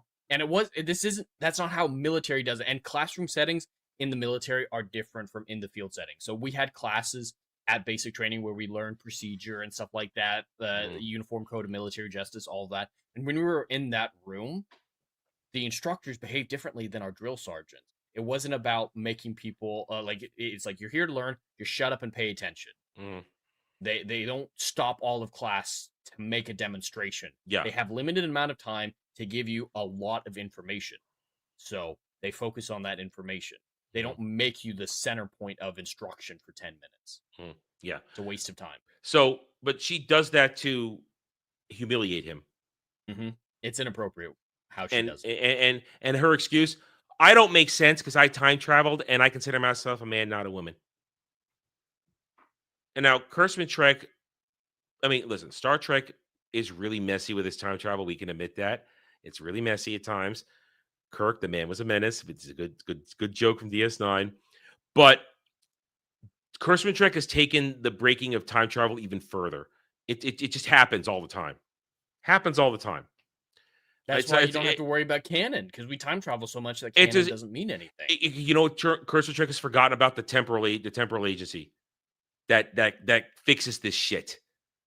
There are temporal time cops out there in Star Trek that fix this shit. When were they established? DS9.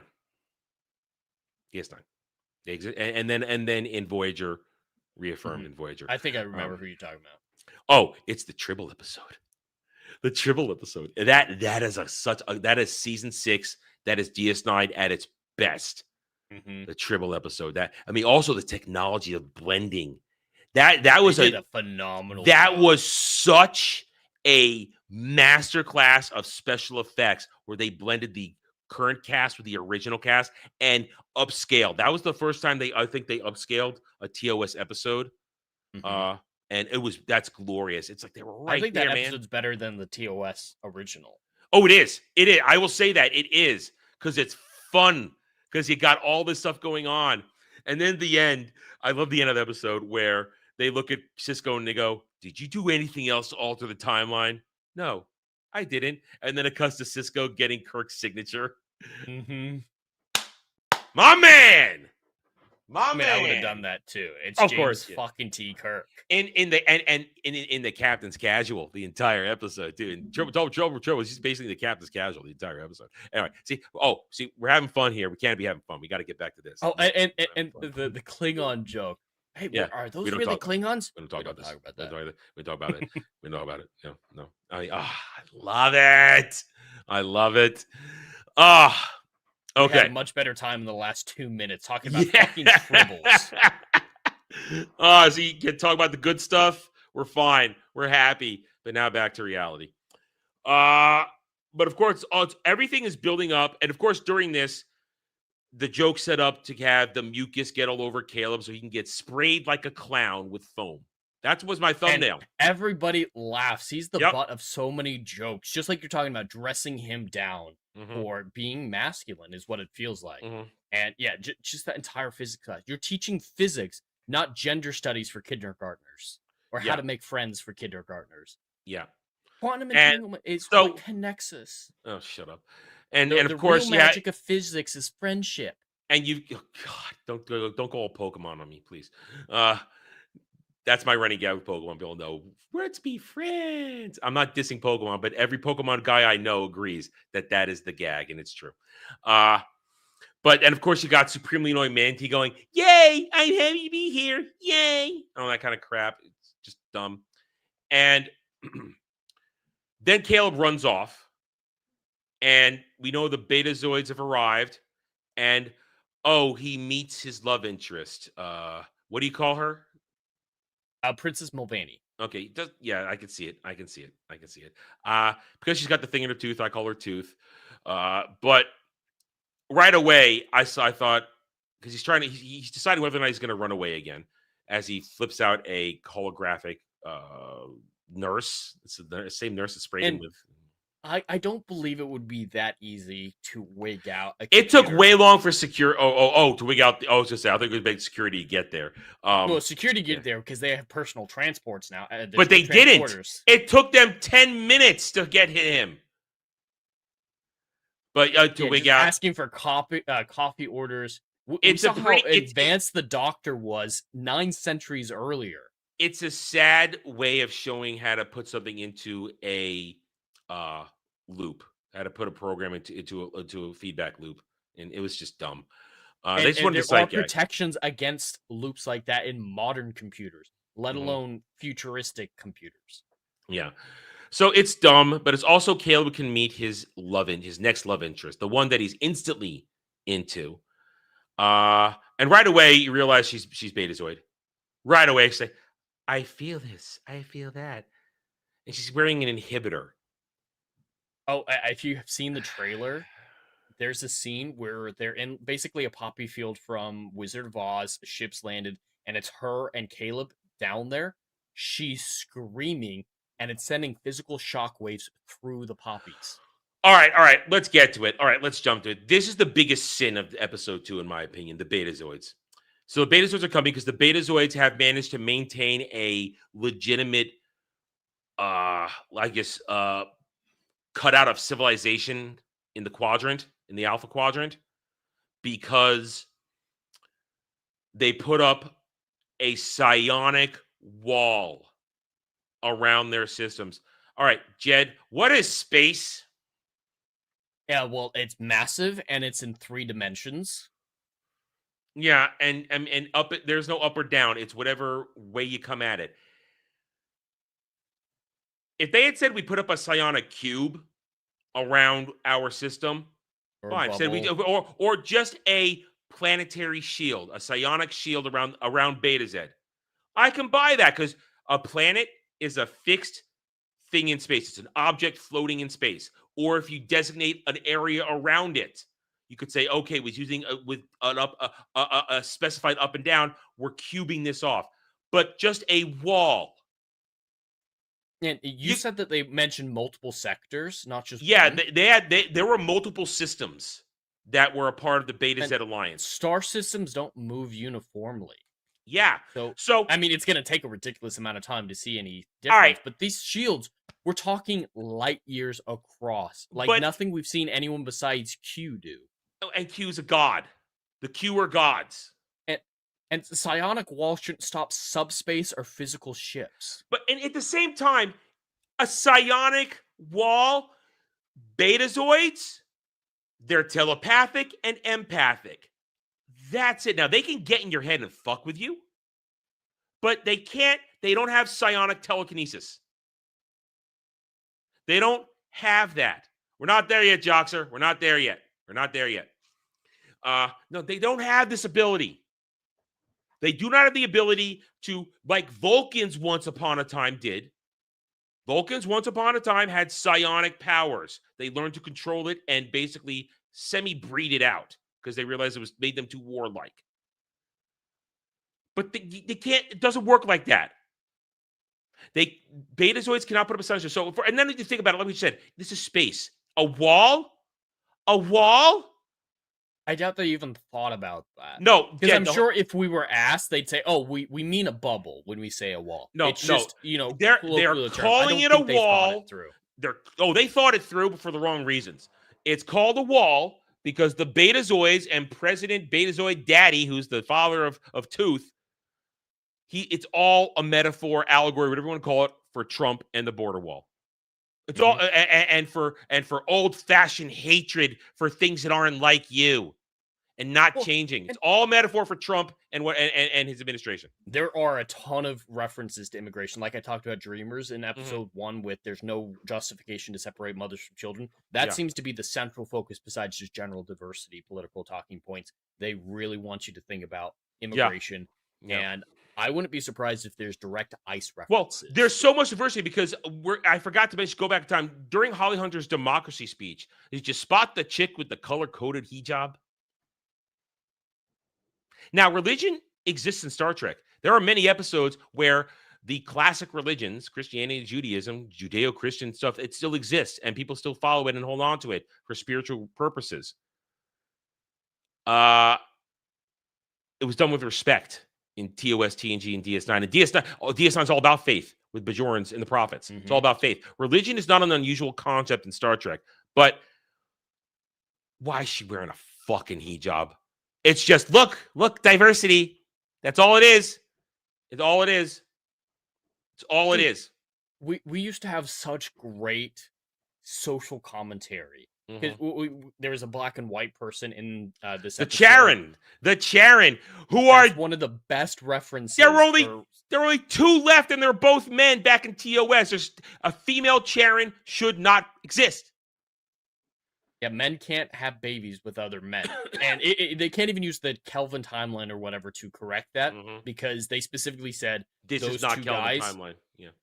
Well, that and those 2 guys that we're talking about, the Charons, their planet had been destroyed and it'd been centuries since they went home and visited. So the destruction of their homeworld and their species happened long. And then Kirk let them fight it out. He left them. Kirk didn't. But that episode is an incredible episode about racism because that's what it is about. Oh yes, and it's done so well. Yeah, and it's more about these divides don't matter. That was the point. It wasn't vote this way or oh you like Trump or anything like that. It was just maybe these divides don't matter as much. That's what Star Trek for 40 years prior to now, because now we're in the 60th year. I'm not counting the last decade. Prior to now, it told you these stories. It laid out all the sides and left it to the audience to discuss. It didn't beat you over the head. Poses. It Yes. poses the situation and allows you to interpret it. And sometimes another great example of racism being addressed is one of my favorite things about TOS. When Uhura meets the fake Abraham Lincoln. When he uses the word negress. Yeah. He's like, is that okay to use? I don't know what the politically correct term. That is kind of funny to hear Lincoln talk about politically correct terms. But Uhura goes, it's just a word. Why would I be offended by words? Yeah. It's the evolution of society, which is what Star Trek always did that. I mean, if you go to First Contact, Picard gives the speech, we've evolved beyond this, and that, and that. And now that's also a different storyline going on there where he's fighting his base urges to just murder every Borg he sees. But Starfleet should be better than us. The Federation should be better than us. It's a future that it's the best of us. To be. It's the best of us. Yeah. The problems that they face socially should not be the same that we face. Yeah. When they come across situations where people are dealing with socially relevant topics, it's usually with an alien race that they're interacting with. The Federation's moved past it. Yeah. Bringing this up, I mean, the when Sarek was sick, that's the psychic leak. There was some psychic leak, but it's still it wasn't telekinesis leak. Yeah, it's emotions. Waves of emotions. Yeah, it's not that's because at that point the Vulcans have changed their psychic nature, which there's a whole episode about the sci-fi word for the Betazoids, psionic wall. Yeah, so because they don't understand this, it goes back. They don't understand that that's not how it works. And then of course the 20 and I should have realized this. We already talked about it. I should have realized in my review. They changed the eyes for the 25% difference, so they have to pay people. Probably because Betazoids don't have irises and pupils; they have completely dark eyes next to the inside the white. That's it. I mean, they managed to do it with Deanna for 7 seasons and 4 movies. They managed to do it in a little more with Picard season 3. They managed to do it every time we throw another Betazoid someplace. Loxana they still have Loxana in DS9. Oh, we can't do it for these people. But everything with the Betazoids is all about Trump, and it's not even remotely hidden. You even have Stephen Colbert fucking voicing shit in this. He's in both episodes, yeah. I think he's in all of them. Ugh. He's credited with all 8 on IMDb, but sometimes... 8? I thought we got 10 episodes. It said 8 that he's credited in, so he might not be in all of them. Let me double check. I thought we had 10 episodes of this. I thought we have another 8 episodes to go. If we only have 8, well, great. We're in jail less time than I thought.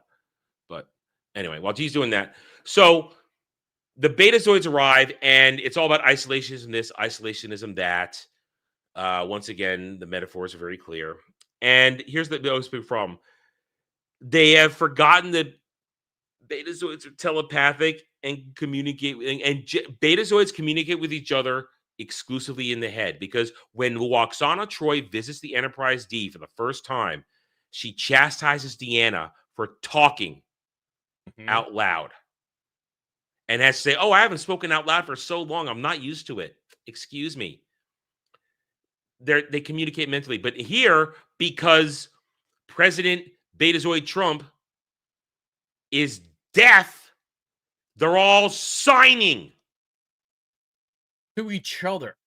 If he were deaf and he just signed to other people outside of the Betazoid culture, that's one thing. But he has the device that is vocally expressing his thoughts. Why are they why is he signing?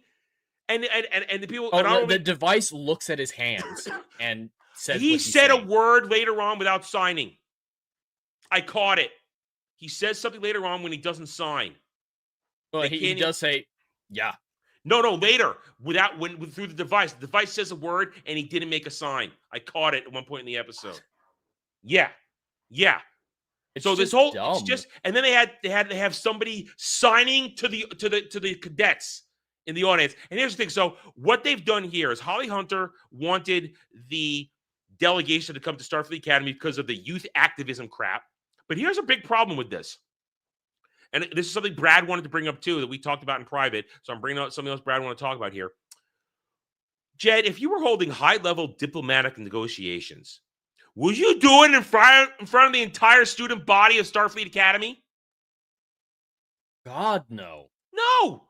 No. It is a good education, so do your senior class in the back of it or something like that. A select few older classmen out of the way in the negotiations. Maybe I could buy somebody in the who wants to be in the diplomatic corps.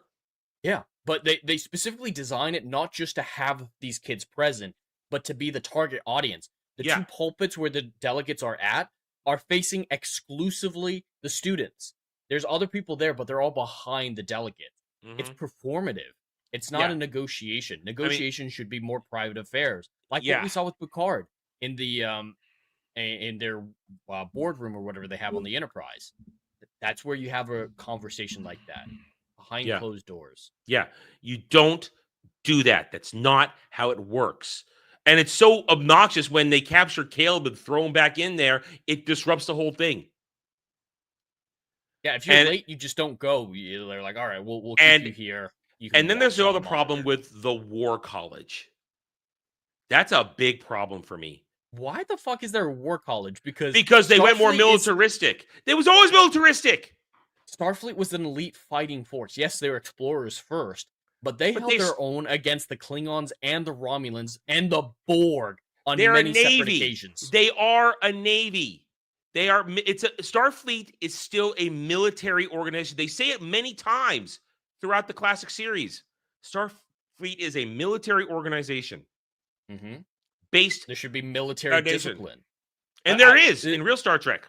In real Star Trek, but yeah, I think Kurtzman heard all the criticism about it not being militaristic in Discovery and whatnot. So he's like, "Fine, I'll add in a different group, the Explorers." But it doesn't make any sense to have a War College because we had to be tougher during the Burn era.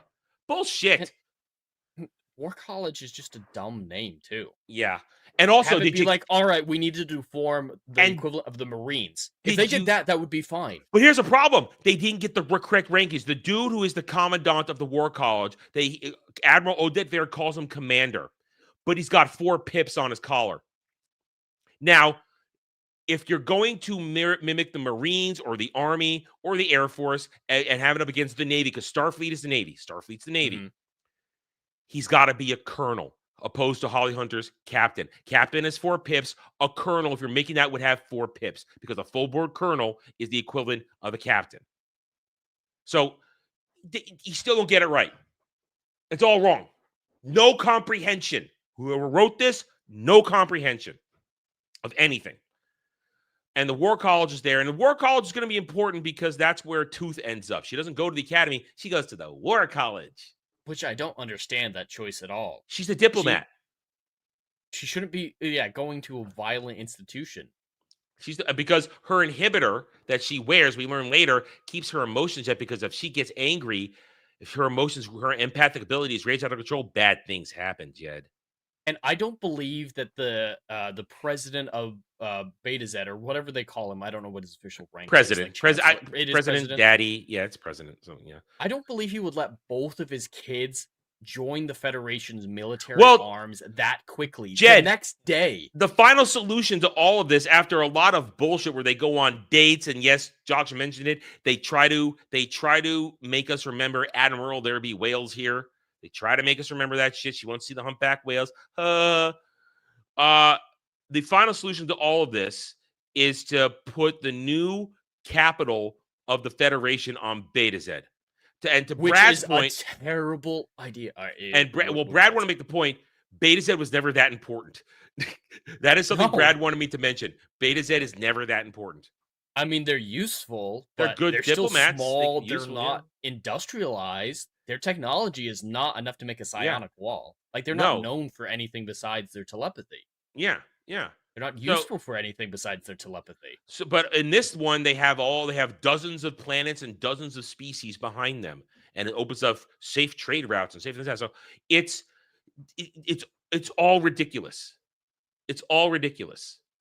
So, and it's all for the metaphor and the lecturing and all this kind of bullshit. Youth activism I just and all want crap. to pose this the situation, going to the logical conclusion. Okay. So, like you said, this is a metaphor for Trump and the southern border and immigration, all that, right? Yeah. So, let's say America was as isolationist as Beta Z, majorly isolationist in that there's World War I level isolationist. Yeah, Pre-World War I level communication in and out. There's no immigration, illegal or illegal. It's just 100% cut off. Let's say Trump is the president of that fictionalized America that they think actually exists. We'll say that. Do you think the UN, which has united the rest of the planet into an actual world government, not just whatever the UN is right now, comes to Trump and says, hey, let's be friends again?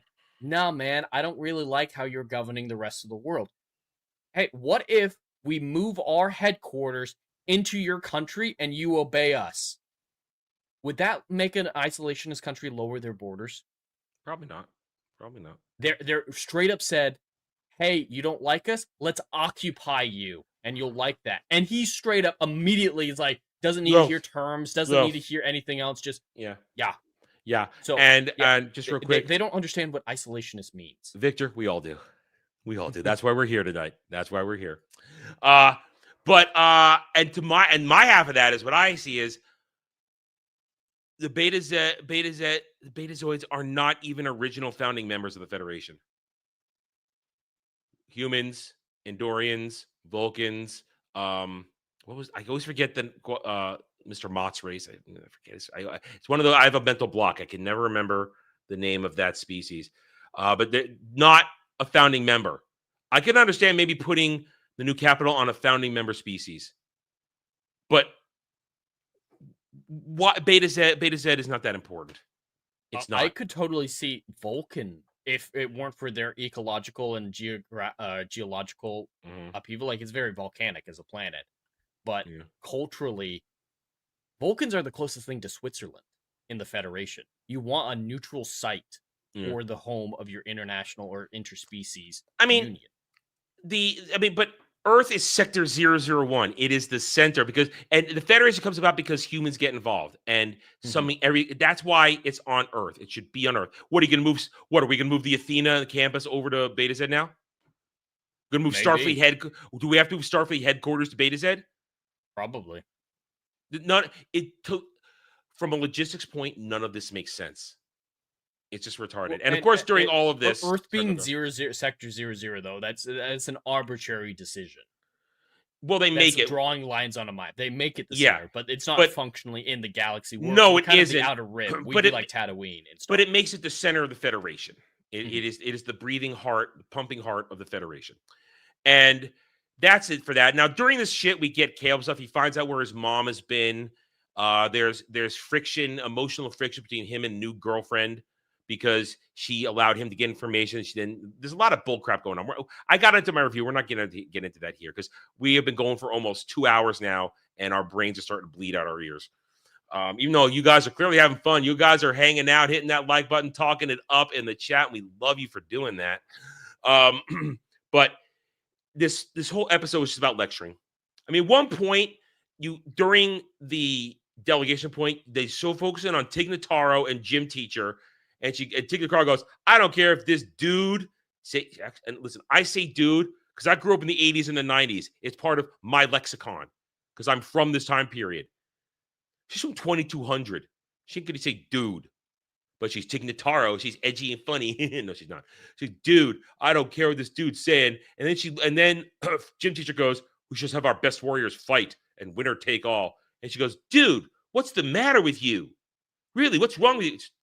It's all terrible dialogue, and that's to me that's the second biggest sin. The lore breaks to me are the biggest sin. The second biggest sin of all this is how they talk to each other, how they behave, and by the end of it, you've got Caleb learning his lesson to accept help from other people. Oh, look, he's growing so quickly as a character.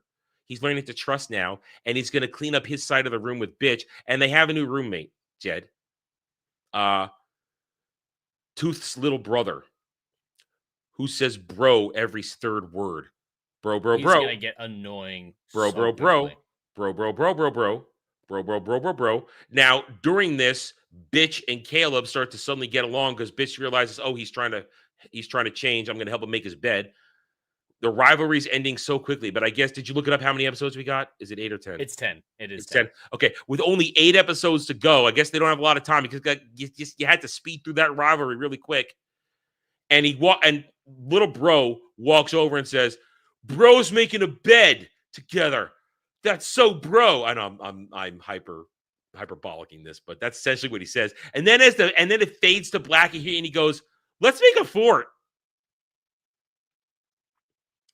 Because now it last at real Starfleet, and you notice they didn't have to take any tests; they were just children of diplomats, so they got pencil whipped through. Oh yeah, well you got UN'd in, baby. You got UN'd in, and so Caleb's got he's got communication access to reach out to his mom. She's out there. She escaped the gang planet she was on.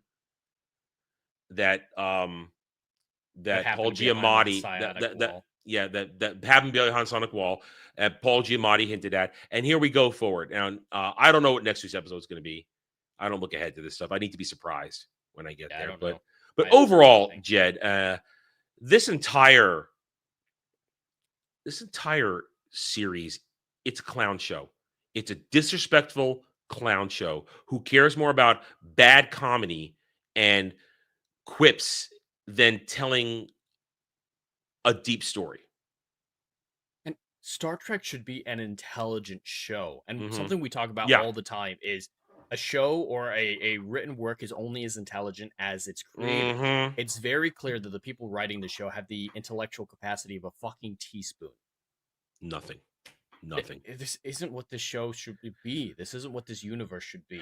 It's I know. a caricature of itself, and it's not even good. It's not going in a different direction that we don't like. It just doesn't have quality. Nothing makes sense. Like the last thing I wanted to talk about was in that whole Caleb Princess Mulvaney romance arc. So this is what day 2, like he said, of being at Starfleet Academy, or roughly, very early on. Essentially, we're in that first week for his mom. Yeah, and the Beta Zeds happen to show up. All right, well, integrate them, whatever. And Caleb happens to catch the eye of the princess, who happens to ask for him to be the tour guide, and then he trades that in exchange for access to the Star Cartography lab. When he goes there with Princess Mulvaney, takes her on a date for his 1 hour to go there. She happens to have a magic bracelet that downloads all of Beta Zed's star charts into the Athenas. Yeah, And and it just gives so him that happens- bracelet later. She gives him the bracelet, or Bro gives it to him. which is the equivalent of a comm badge. She just gave him top level access to everything Beta Z. But just so happens that the planet that he's looking for all of one day is behind the psionic wall. So Coincidence. it's just coincidence. Yeah, coincidence, you hate that the coincidence. most. That's what you hate the most. Fucking hate that. But Yeah. that's bad enough. But later on, when they have their contrived couples fight, she's like, "You were just using me from the beginning to find the planet behind that the psionic whole wall." explosion is such a manufactured fight. It doesn't terrible. make any sense because Yeah. he didn't know the planet was behind the psionic wall. So yeah, maybe he was using her after that scene to get more information. But before that, he didn't know the planet was there. So how is he taking advantage of her to get that information? And Jed, what is she using for? His dick. She wants to fuck him. She wants to have sex with him, just like Admiral's daughter wants to have sex with him. But because of her rules and her character design, she can't right now. So, and she did nothing in this episode except look longingly as he was more interested in another girl. Well, none of the kids did anything in this episode. The Klingons still yet to do shit. Besides, except kind of a medic, and admit that his mom was a single mom.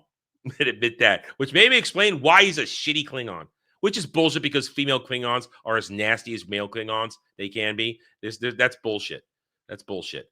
All right, all right. So here we are. The sisters of Duras do more damage than Duras does. God, I mean Duras. They started the Civil War with the backings of the Ramis, and that's the story. Speaking of them specifically, would you like a palate cleanser? Boob window? Not a boob window, but it's a meme, a TNG meme that I think you'll. Yeah. I've seen. This is an old one. That's an old one. Yeah, I've seen this one before as well, but I love it. Listen, there is a meme out there. Gowron in all of 11 episodes across both TNG and DS9, but a face that launched 1,000 memes. It's those eyes, man. For the glory of the Empire. I've always loved Gowron. Gowron's a fantastic character. He's great. Anyway, so there we are. In next week's episode, we'll have Brad here, and he'll probably bring other points of view that Jed and I missed. That's why we like to have a 3-man panel. We might even have a guest or two. Other than that, a certain retard may appear because he wants to feel like what it's like to watch horrible something, even though he's not reviewing it. But we're gonna Jed. This is low hanging fruit for us. It really is. I mean, as painful as this is, I do love ripping it apart. This show deserves every bit of hate it's getting right now. And we didn't talk about it here. We didn't talk about it now, but we'll talk about it a little bit on Sunday, 3 p.m., the roundtable right back here on my channel. We'll talk about the stands and how they're behaving about this. They think this thing is great. And I saw one particular moron who I've recently come to discover on X. She's all about y'all just angry at gym teacher because she represents a black woman in power in Starfleet. Yeah. Because Hora never existed. Yeah. Anyway, so thank you everybody for being here. Jed, what's your week look like next week? Well, everyone can find me Endless Frontiers on YouTube if you're over on Adam's side.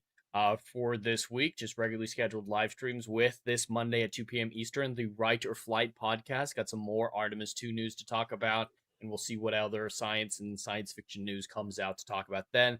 And then 7:30 p.m. also on Monday, Adam and I will be back. Are we dual streaming? We should test it first. We should test it. We should do a private one to see if because I can load it up on mine. I can see if it's running laggy or not. So perfect. And we'll be playing Jump Space together, co-op, split screen style, 7:30 p.m. on Monday. And then just whatever videos come up, gaming The Witcher 3, The Last Wish, whenever I get a chance. And then back around for Starfleet Academy. Episode 3, both a review, and then this live stream next Saturday. Yes. And for those of you who might have come around here thinking, oh, this is a normal spot for where Jed and I do Saturday Night Drive-In, our usual weekly movie review show. That is being shifted to a recorded version. We will get that next one out to you guys as soon as possible. We're supposed to record it tomorrow. Looks like we'll be able to get that done. And then we'll set up a new schedule for the time being, because as long as Starfleet Academy is going, this panel show will replace Drive-In's time slot in our schedule. So you can check that out. It'll be released at the same time on both our channels, and enjoy that.